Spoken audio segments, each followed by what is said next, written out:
Alright, this shop wouldn't be held together without video or 3D printed tools. Like, there's door handles, right? Of course, modifications to the machines everywhere.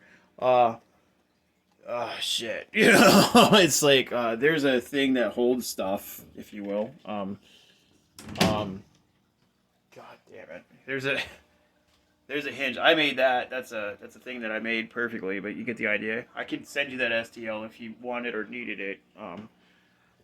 This growing chamber here, you see it's 3D printed. It's what's holding it together, and those are 2x4s that I ripped to and it's actually fucking strong, dude. Look at that. I love it. Then of course, there's tons of modifications for the under 3s. Actually, I think this would work with an under 3. I modified it for the under 5. See, I had to make it a little bit longer. I had to make an adapter there. See? It goes like boop boop, and then again. So actually, and you can make little tiny drawers, all that, so that's there. And then you see how my tools are hanging from different things that I printed. It's easy to find.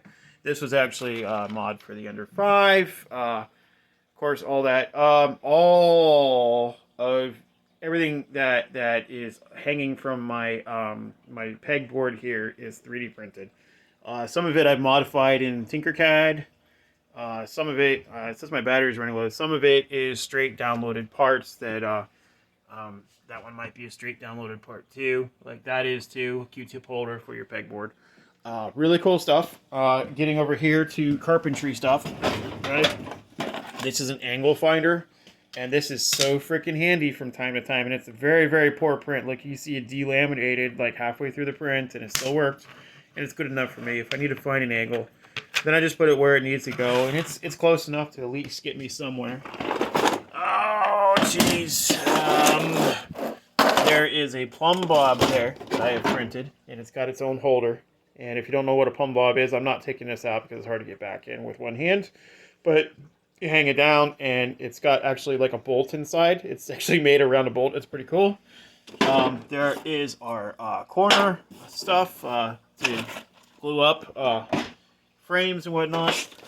That is really neat for finding the center. There's actually like a bunch of them. This is actually, I think I came across this on my own, but this is the one that you saw in Teaching Tech. It's a pain in the ass to put together, but it costs a lot more on Amazon. See? It holds the angle, and then you can just trace it like you need to if you're doing like flooring. These things are cool too. They actually come together in a set. See?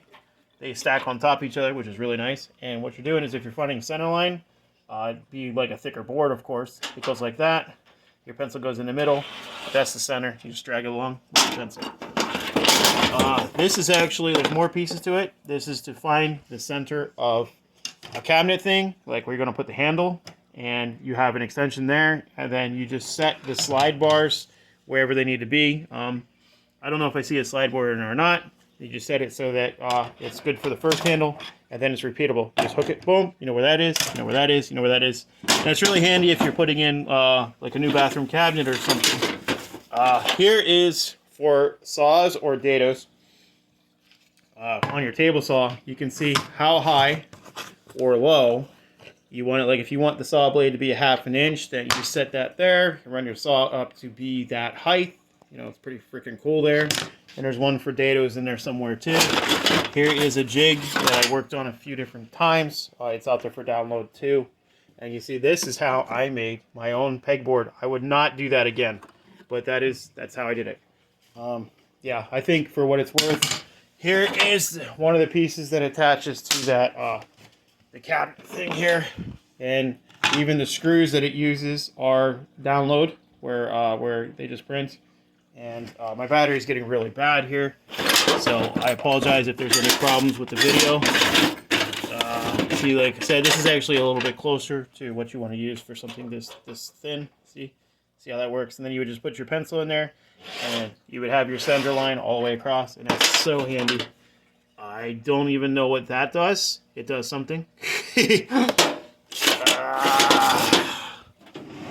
Then over here, there are actual machines that have been printed. These are modifications for the LM3 to raise it up so that when I'm doing different things with it, I can go to different heights.